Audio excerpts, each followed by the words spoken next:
Hey, good morning, Armando, TECC Painting. We just wrapped up a full exterior repaint here at USA Hockey. Not only did we revive the color, as you can see, but we also waterproofed the building. We applied 2 coats of Sherwin-Williams, SHERLASTIC, Elastomeric waterproof coating. Say that 3 times fast.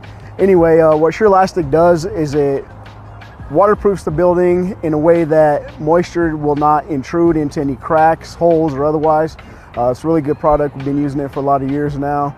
The first thing that we had to do was power wash it, get it nice and clean. Went through and sealed up all the cracks. There were some areas of loose failing coating that we repaired and matched the existing texture. We've been doing a lot of work inside of this building for about 20 years for USA Hockey. If they need an accent wall or they had water damage in the past, we come in and we repair those areas to keep it maintained. So now we got the opportunity to revive the exterior.